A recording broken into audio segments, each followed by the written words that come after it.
tout ce qui était mort en nous maintenant, Seigneur, et parle à notre cœur, car ta parole est lumière, ta parole est esprit, ta parole est vie. Éternel, notre Seigneur, tu es notre victoire, tu es notre Dieu. Je te prie pour ces instants et au nom de Jésus, bénis l'assemblée de ton peuple et que la gloire revienne à toi et à toi seul. Et au nom de Jésus-Christ de Nazareth, que quelqu'un dise Amen, Amen, Amen. Gloire à Jésus. Gloire à Dieu. Veuillez vous asseoir, s'il vous plaît. Alléluia, Alléluia, Saint-Esprit de Dieu. Le Saint-Esprit veut faire du bien à quelqu'un ce matin. Le Saint-Esprit veut nous faire du bien. Gloire à toi, éternel Dieu. Et au nom de Jésus. Qu'est-ce que je vous ai enseigné dimanche passé? Vivre avec audace.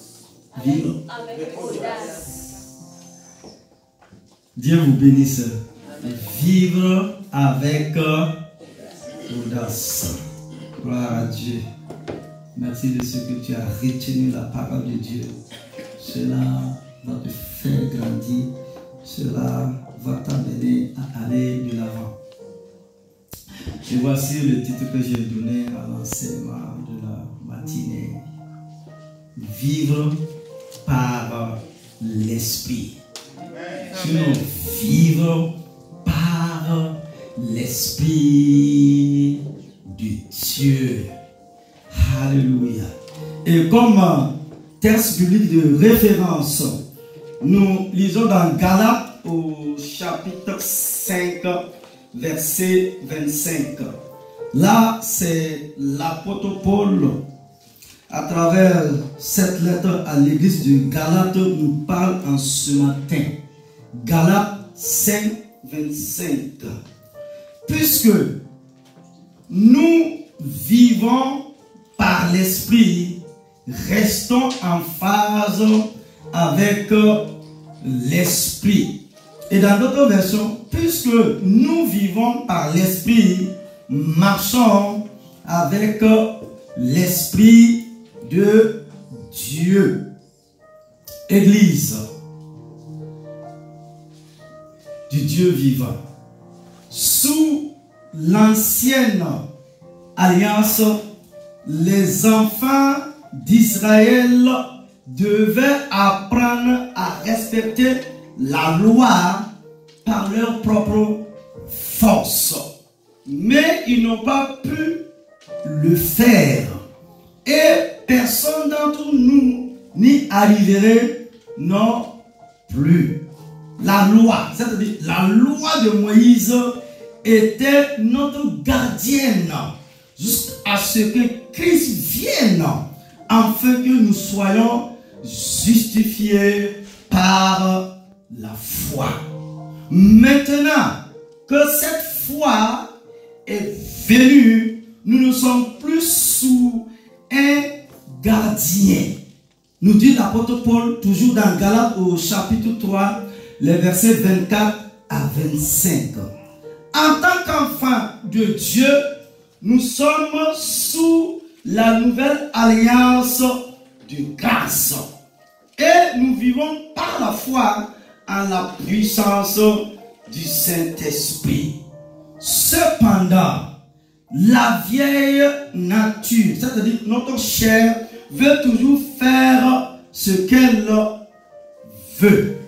Car la chair devient ce qui est contraire à l'esprit.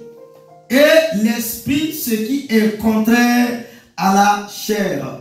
Galates chapitre 5, verset 17.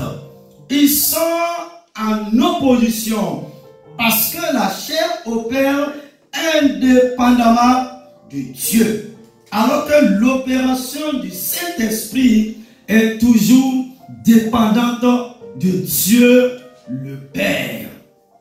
Je me pose la question en ce matin, homme frère, comment vivons-nous par l'Esprit?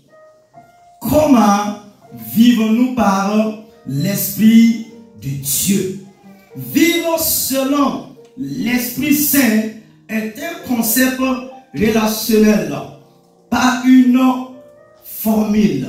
En fait, Galates chapitre 5 nous dit plus sur ce que vivre par l'Esprit n'est pas. Mais c'est exactement utile, car il nous donne les paramètres dans lesquels nous vivons librement. C'est ce que je vous propose au cours de l'enseignement de la matinée en 5 points. Premièrement, vivre par l'Esprit suppose de surmonter le légalisme. Premièrement, vivre selon l'Esprit n'est pas du légalisme. Mais si vous êtes conduit par l'Esprit, vous n'êtes pas sous la loi.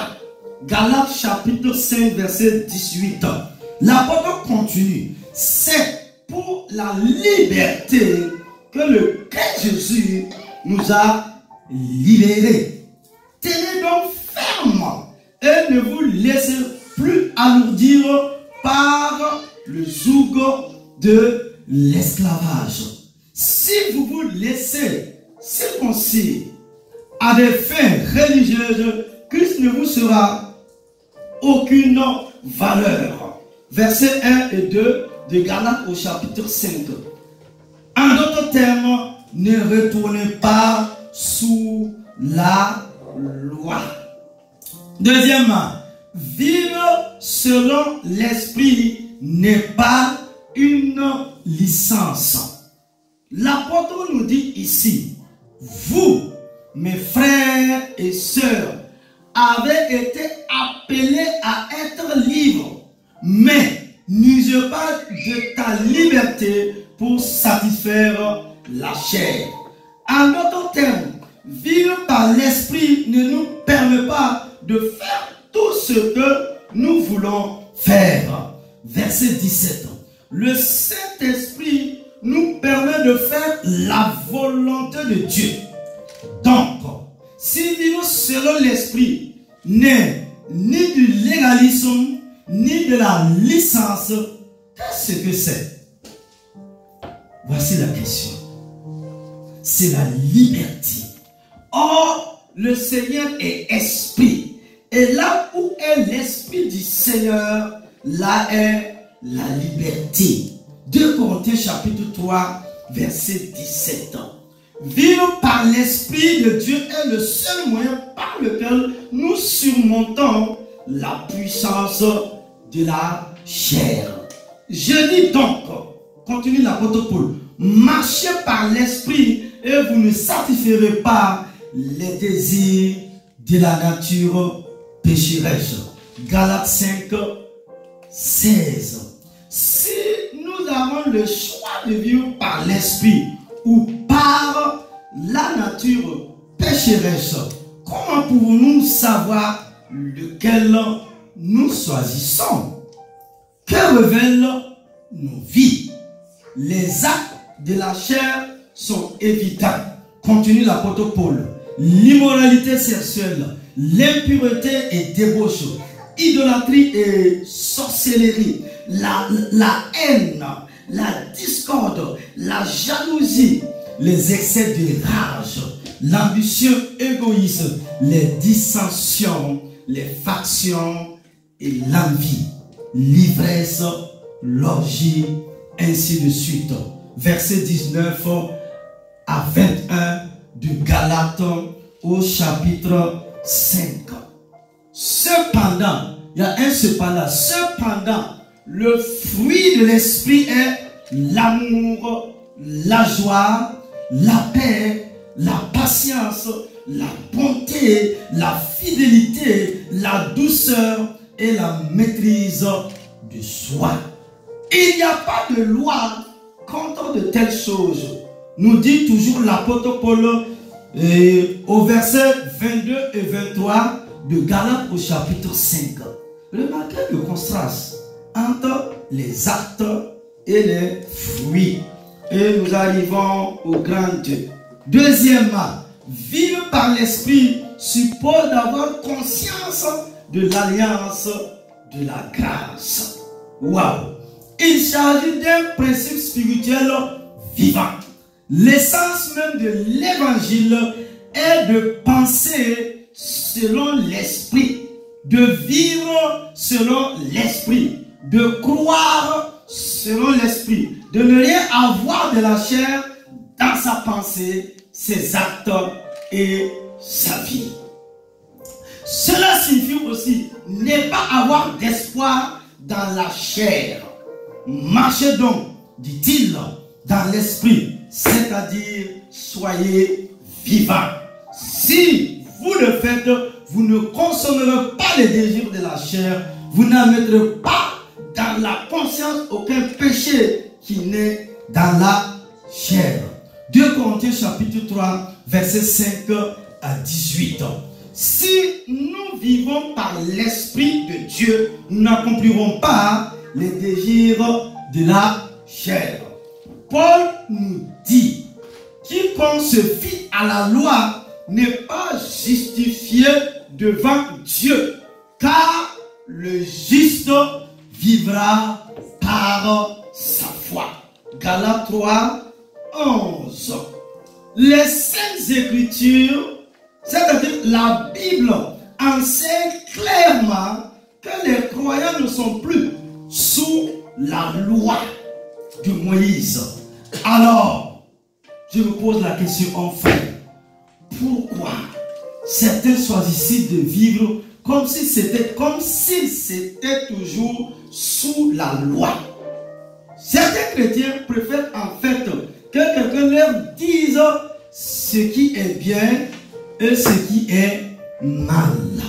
D'autres ignorent leur vie spirituelle en Christ et les moyens par lesquels ils vivent sous la nouvelle alliance. Troublés par les problèmes d'immoralité, ils cherchent la solution simple de faire la loi. Si une loi avait été donnée qui pouvait donner la vie, alors la justice serait clairement venue dans la loi. Galates chapitre 3, verset 1. La loi est impuissante à donner la vie. Dire aux gens que ce qu'ils font est mal ne leur donne pas le pouvoir d'arrêter de le faire. Et nous a rendus compétents comme ministres d'une nouvelle alliance. Non de la lettre, Paul continue, non de la lettre, mais de l'esprit. Car la lettre tue, mais l'esprit vivifie. 2 Corinthiens chapitre 3, verset 6. Les commandements de Dieu ne sont pas restrictifs, ils sont protecteurs. Ils reflètent la nature de Dieu et sont donc bons. La loi du Seigneur a été révélée lorsqu'il a gravé la loi en lettres sur la pierre. 2 Corinthiens chapitre 3, verset 7 à 8. Mais essayer de vivre une vie juste selon la loi ne peut que conduire au découragement, à la défaite et à la mort. Ce n'est que par l'Esprit de Dieu que nous pouvons vivre une vie juste et ne pas réaliser les désirs de la chair. Ce n'est que par la foi que nous pouvons être justifiés. Ce n'est que par la grâce de Dieu que nous pouvons grandir en Christ. Nous tous qui contemplons à visage découvert la gloire du Seigneur, nous sommes transformés en son image avec une gloire toujours croissante. Verset 18. Je vous pose cette question, Église. Comment pouvez-vous vivre une vie juste sous l'alliance de la grâce? L'apôtre Paul continue, il dit, il n'a pas dit, marchez selon l'esprit, afin que vous n'ayez pas les désirs de la chair, mais afin que vous ne les satisfaisiez pas. N'est pas les avoir du tout, en effet, n'est pas la lutte, mais le prix de la lutte. Si nous aurons obtenu la victoire par la persévérance sous la grâce, car ce n'est que la transformation du corps en un état immortel qui n'aura plus de désir de la chair. Et nous arrivons à notre troisième point. Troisièmement, vivre par l'esprit suppose de ne pas faire ce que nous voulons. Troisièmement, vivre par l'esprit de Dieu suppose de ne pas faire ce que nous voulons. Nous le voyons dans 1 Corinthiens chapitre 6, verset 15. C'est un faux raisonnement de supposer que si nous sommes complètement pardonnés et sous la grâce, nous n'avons pas à vivre selon la loi. Pourquoi? Vivre selon l'esprit n'est pas une licence pour faire ce que nous voulons. La personne licencieuse ne respecte pas les règles et les règlements. Allons-nous continuer à pécher pour que la grâce augmente? À aucun cas. Nous sommes ceux qui sont morts au péché. L'apôtre continue et il pose la question: comment pouvons-nous y vivre plus longtemps? Romains au chapitre 6, verset 1 à 2. Dieu nous a délivrés de l'esclavage du péché. Pourquoi voudrions-nous recommencer à vivre enchaînés? Nous ne sommes pas sous la loi, mais nous ne sommes pas sans loi. Nous avons une norme éternelle, mais ni le légalisme ni la licence ne sont les moyens par lesquels nous menons une vie juste. Vivre sous la grâce de Dieu par la foi à la puissance du Saint-Esprit n'est pas une licence pour pécher. C'est plutôt un moyen gracieux de ne pas pécher contre l'Éternel Dieu des armées. Nous sommes libres en Christ de vivre une vie morale. Mais il y a des moments où nous devons restreindre notre liberté. Paul continue avec les Corinthiens dans son raisonnement inspiré par l'Esprit. Dans 1 Corinthiens 6, 12, l'apôtre dit: j'ai le droit de tout faire, mais tout n'est pas bénéfique. J'ai le droit de faire n'importe quoi, mais je ne me laisserai pas dominer par quoi que ce soit.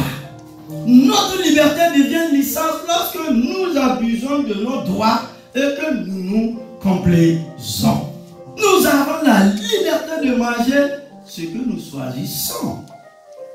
Mais si un morceau de dessert peut être bon, 4 morceaux ne le sont pas.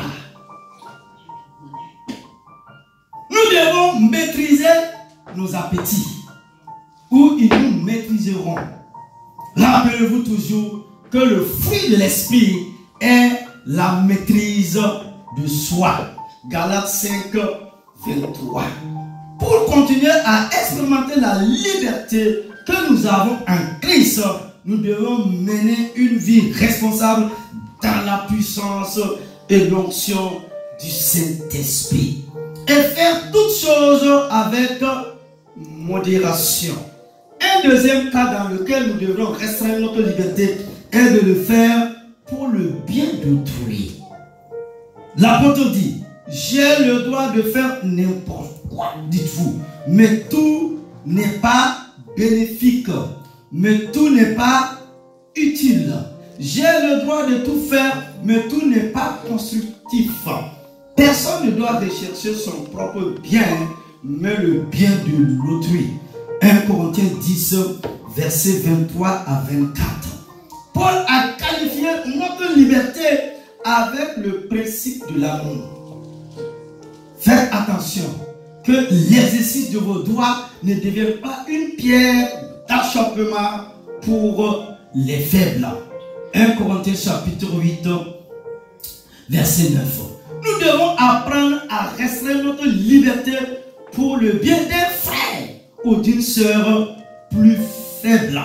Si ce que nous faisons est moralement acceptable, mais offensant pour les autres, nous ne devrons pas le faire. Nous n'avons jamais le droit de violer la conscience d'autrui. Lorsque vous péchez ainsi contre vos frères et que vous blessez leur conscience faible, vous péchez contre le Christ. Verset 12, 1 Corinthiens au chapitre 8. Les gens pensent également qu'ils peuvent se livrer à leur chair sans violer leur esprit. Ils raisonnent faussement. Ce que je fais dans la chair n'a pas d'importance. C'est seulement ce que je fais dans l'esprit qui compte beaucoup. Les Corinthiens, sinon l'église de Corinthe, pensaient que la nourriture était à la fois nécessaire et agréable. Quand leur estomac signalait la faim, c'était pour être rassasié. Ils ont également soutenu que le sexe était à la fois nécessaire et agréable et que, par conséquent, toute libido devrait être satisfaite. Mais Paul a répondu à leur argument en écrivant: le corps n'est pas destiné à l'impudicité, mais au Seigneur, et le Seigneur au corps. 1 Corinthiens 6, 13. Nous ne pouvons pas séparer notre corps de ce qui nous sommes. Nos corps sont des temples du Dieu. Sinon, nos corps sont les temples du Saint-Esprit. Pourquoi vivre sous la grâce de Dieu n'est-il pas une licence pour se faire plaisir? Et nous arrivons au quatrième point. Quatrièmement, vivre par l'Esprit suppose d'être rempli par l'Esprit. Vivre par l'Esprit de Dieu suppose d'être rempli par l'Esprit. Les chrétiens remplis de l'Esprit sont toujours reconnaissants et chantent dans leur cœur une mélodie au Seigneur. Éphésiens au chapitre 5, versets 15 à 22. Paul continue. Éphésiens 5, 18 nous prescrit également: ne vous enivrez pas de vin, ce qui conduit à la débauche. Au lieu de cela, soyez remplis de l'Esprit de Dieu. Ainsi, nous avons tous été baptisés par un seul esprit pour former un seul corps. Et nous avons tous été abreuvés d'un seul esprit, comme l'écrit Paul dans 1 Corinthiens au chapitre 12, verset 13. Le séjour de l'esprit. Jean 14, 17. Le scellement.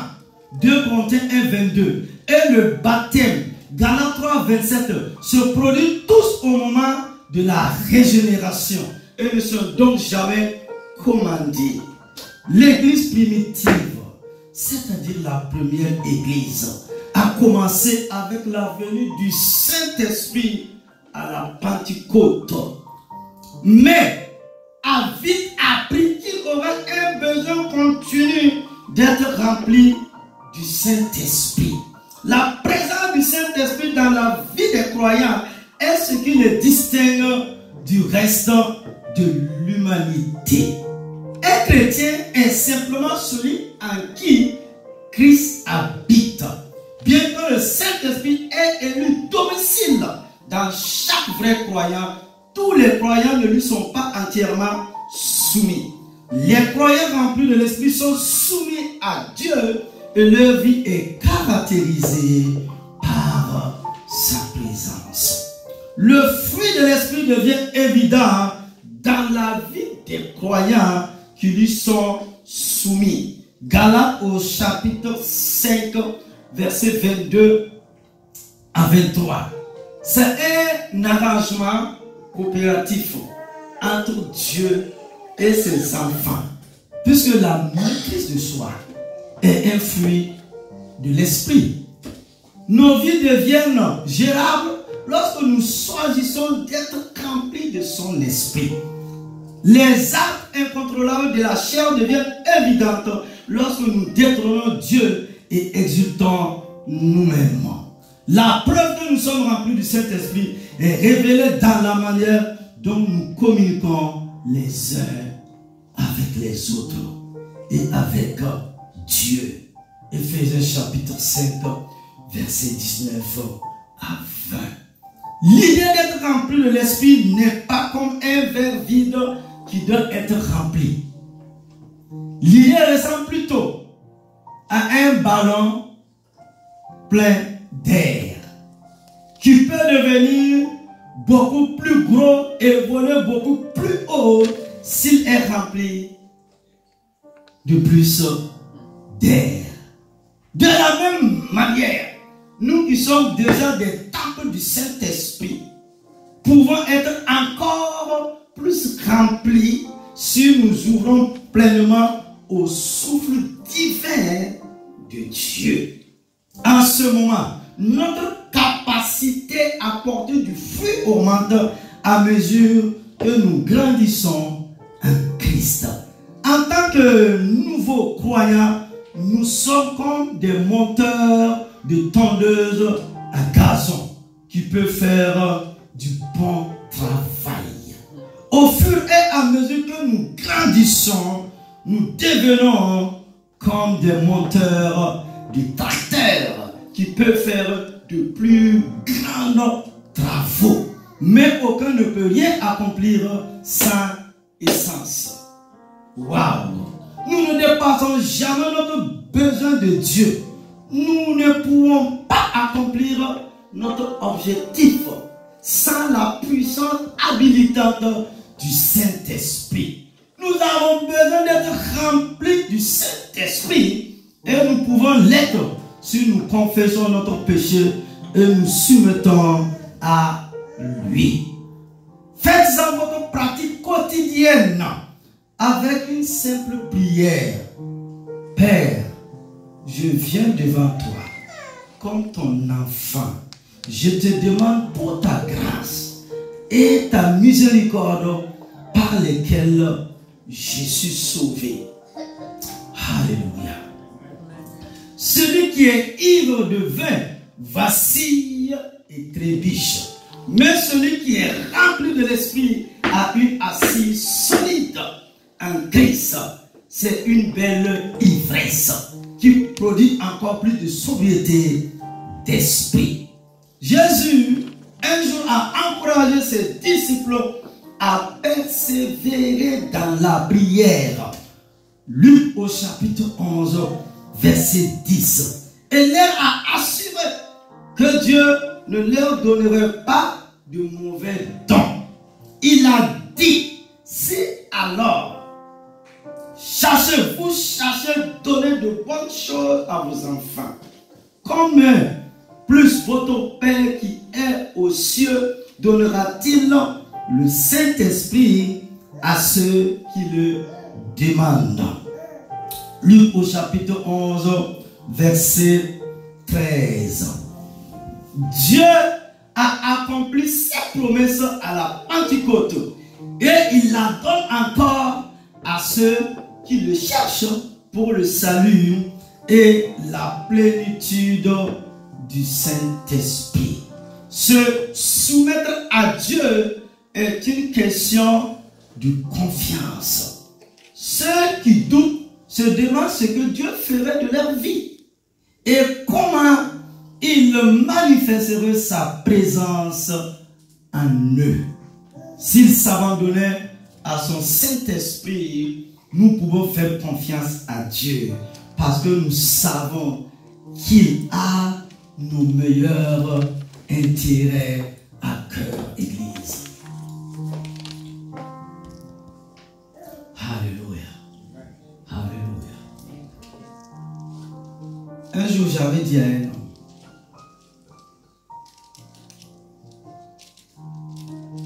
tu ne fais pas du bien à ton enfant.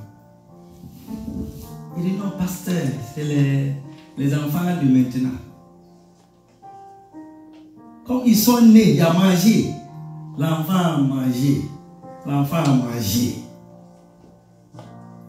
Quand tu le vois, il était vraiment, je préfère dire costaud. 6 mois après, je le vois. J'ai dit, mais moi je prie. Mais quand je regarde ton enfant, tu vas le tuer. Il me dit, ah non, pasteur. Du jour au lendemain, l'enfant s'est levé. Il a dit, papa, j'ai mal au cœur. Il a amené à l'hôpital américain, là, ici. Là. Ils ont regardé l'enfant. Et ça veut dire, le médecin n'était pas là. Mais il a dit au monsieur là, toi tu veux tuer ton enfant. Ça veut dire, l'âge que l'enfant a, et son poids, c'est pas bien. Il dit, je te donne 1 mois. Si l'enfant continue, tu vas l'enterrer. C'est ça Paul veut nous faire comprendre. Tout est permis, mais tout n'est pas utile. Il m'a appelé avec des cris. Pasteur, j'ai dit, mais l'enfant au régime, il va aller faire le sport. Et prie que Dieu le fortifie. Il y a un préalable. Donc, un décès, c'est bon. Hein? Mais si tu prends 3, 4, 5 ans, tu auras le diabète. Tu auras des maux de ventre. Est-ce que vous comprenez, est-ce que vous comprenez le raisonnement de Paul face aux Galates, aux Éphésiens et aux Corinthiens? Paul voulait le dire, quand Jésus m'a croisé, j'ai laissé le Saint-Esprit me remplir. Et si vous êtes fils de Dieu, vous êtes conduit par l'Esprit. Et si l'Esprit de Christ habite en vous, il va opérer le surnaturel. Et vous aurez la victoire dans votre vie chrétienne. Et vous aurez la force de persévérer. Et vous serez pas une bénédiction, une source de bénédiction pour plusieurs. Donc cela veut dire quoi? Ce qui fait la différence entre un chrétien, ça veut dire entre l'enfant de Dieu et celui qui n'a pas rencontré Christ, qui n'a pas reçu le Christ, c'est l'Esprit. C'est l'Esprit. C'est plus pratique, ou c'est plus simple de voir un jeune comme lui là, il va en boîte, il n'y a pas de problème. Hein? Il n'y a pas de scandale. Mais si on dit, ah, le pasteur est allé en boîte. On va dire, oh, c'est quoi ça encore? Est-ce que tu vois? Ou bien, il dit, je vais aller en boîte pour évangéliser. Vous, mes fils là, mes filles là, vous allez dire, hé pasteur,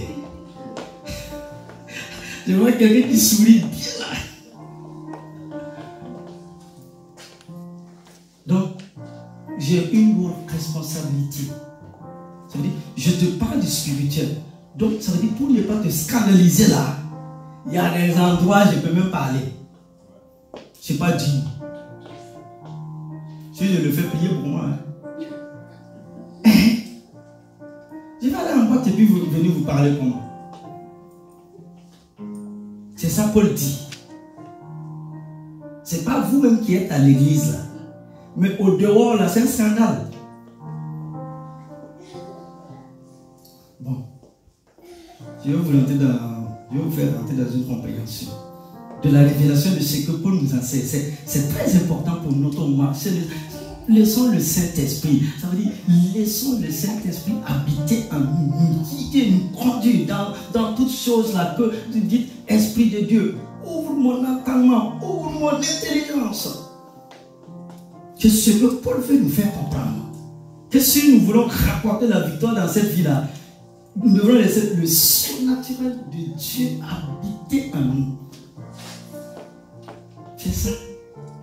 Là, tu as une vie tranquille. Dans la théologie de Paul, pour faire comprendre à l'Église, il dit vivre selon l'Esprit de Dieu. Laissez la présence du Saint-Esprit vous envahir, mon frère, ma soeur. Laisse la présence du Saint-Esprit venir dans ta vie.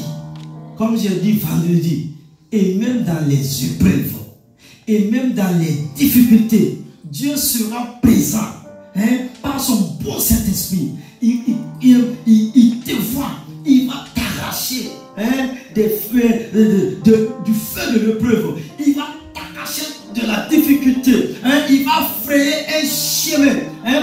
La lumière de l'Esprit Saint va briller, non seulement dans ton cœur et dans ta maison. Et là où le Saint-Esprit est présent, là où le Saint-Esprit est présent, oh alléluia, là où le Saint-Esprit est présent, il y a le miraculé.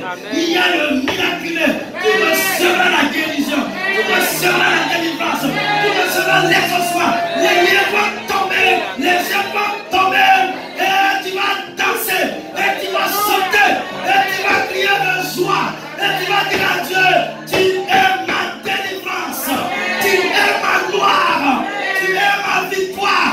Pendant longtemps j'ai saigné, pendant longtemps j'ai versé des larmes, pendant longtemps je me suis posé tant de questions. Est-ce que j'ai bien fait? Est-ce que j'ai pas bien fait? En cette matinée, je t'invite mon frère, ma soeur, demande à Dieu que le souffle de l'Esprit te prenne, que le souffle de l'Esprit te saisit, que la puissance de t'envahisse. Je ne vais pas te délivrer des chaînes, je ne vais pas te délivrer des dieux.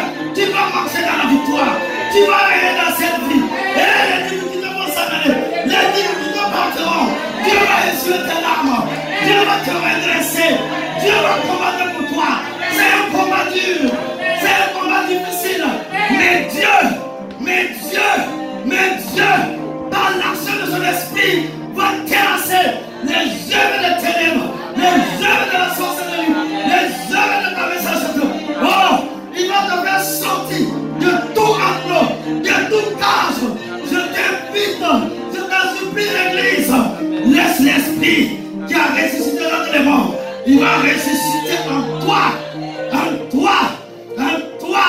tout ce qui était mort. Et tu vas rentrer dans ton bel avenir. C'est ce que Dieu a pour toi à cette matinée.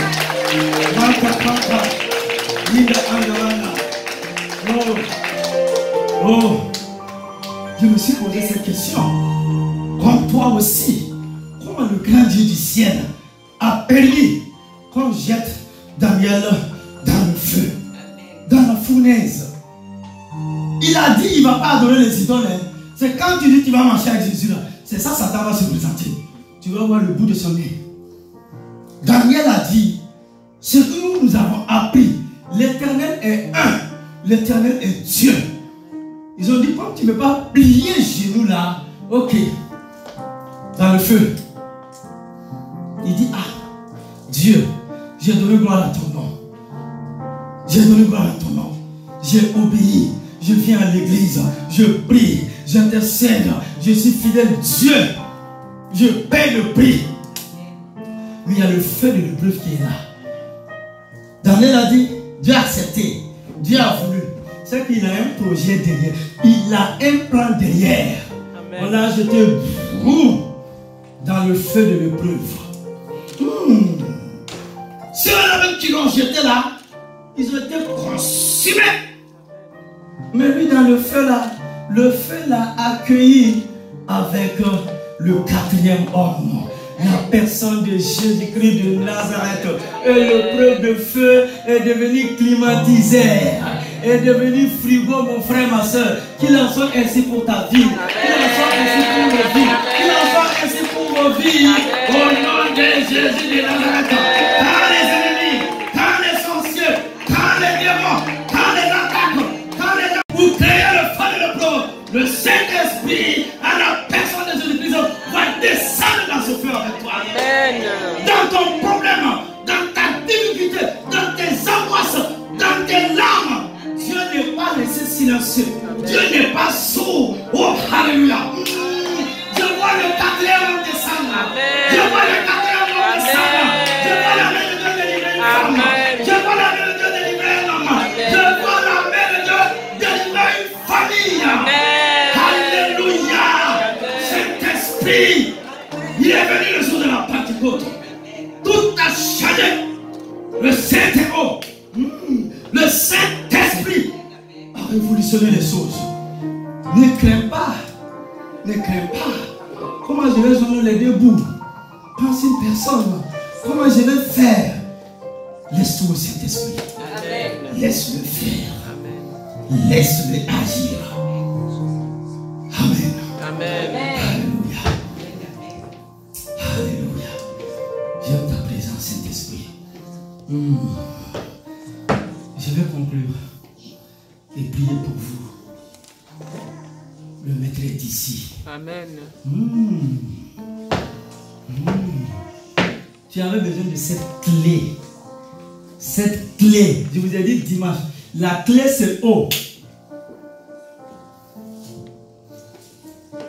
Vendredi, j'ai dit, la clé, celui qui a les clés de David. Et la clé, c'est la puissance. La clé, c'est l'autorité. Vous êtes d'accord avec moi? Si nous, en arrivant ce matin à l'église, si le frère Jordan avait bien fermé la porte, il est de l'autre côté, arrêté avec les clés, pour pouvoir rentrer dans la salle et louer notre Jésus, on est obligé d'aller vers lui. Peut-être nous pouvons faire allégeance. Donne-nous les clés. C'est le pouvoir, c'est l'autorité, c'est la puissance. Mais un homme s'est levé, il a dit, j'ai les clés de David. Il dit, j'ai les clés de David. J'ai les clés de David. J'ai les clés du royaume. Quand j'ouvre, personne ne peut fermer. Quand je ferme, personne ne peut ouvrir. Que celui qui a les clés de David, ouvre les portes de bénédiction, ouvre les portes de faveur, ouvre les portes de grâce, ouvre les portes de gloire en votre possession. Si le sorcier avait fermé la porte du mariage, celui qui a les clés de David, ouvre. Si le sorcier avait fermé les clés du travail, celui qui a les clés de David, ouvre la porte. La porte est ouverte. La porte est ouverte. Une porte est ouverte pour toi, maman. Une porte est ouverte pour ton papa. Une porte est ouverte pour vous, mon frère, ma soeur. Il y a une porte qui est ouverte. Alléluia. Mais n'oubliez pas, on a dit, pour l'évangile, pour le ministère, pour la dénomination, Dieu a ouvert une grande porte devant moi. Mais il y a beaucoup d'ennemis. La porte est ouverte, mais il faut veiller, rester dans la conduite du Saint-Esprit. L'ennemi est tapis, mais tu vas trouver la victoire. Conclusion. Vivre selon l'esprit n'est pas le légalisme, ni licence. Et c'est le seul moyen par lequel nous surmontons les désirs de la chair. Lorsque nous nous abandonnons à Dieu et lui faisons confiance pour travailler à travers nous, nous lui permettons de libérer le Saint-Esprit dans nos vies. Que quiconque a soif vienne à moi et boive. Quiconque croit en moi, comme le dit l'Écriture, des fleuves d'eau vive couleront de son sein. Nous dit la parole de Dieu dans Jean au chapitre 7, versets 37 et 38, par la bouche de Jésus-Christ de Nazareth, celui qui a les clés de David. Tu as soif, Jésus te donne à boire. Les problèmes de la vie, les difficultés, les situations font que tu as soif. Mais l'âme de l'Éternel vient ce matin pour t'abreuver dans ce désert difficile, pour te donner à boire. Parce que la route est encore longue. Je dis la route est encore longue pour toi. Il y a des projets que tu dois accomplir. Il y a des pays que tu dois visiter. Il y a des nations là où tu dois aller. Tu dois aller dans les palais des princes. Tu dois aller à quelque part. D'une extrémité à un autre. Tu es appelé à briller dans ta famille. Tu es appelé à manifester la puissance de Dieu. Tu es appelé à marcher dans la victoire. Tu es appelé à régner dans cette vie. Laisse le Saint-Esprit et qu'il t'enferme. Cela va s'accomplir. Cela va s'accomplir. Cela va s'accomplir. Dieu n'est pas un homme pour mentir. Il est fils de l'homme pour se retirer. Ce qu'il a dit de ta vie, ce qu'il a dit de ta vie, ce qu'il a dit de mon vie, ce qu'il a dit de ma vie, cela certainement va s'accomplir. Je crois que je vois un grand jour se lever. Un grand jour s'est levé. Jour de joie, jour de joie, jour de bénédiction, jour de cris de joie, jour de danse, de ce que Dieu a fait. Alléluia.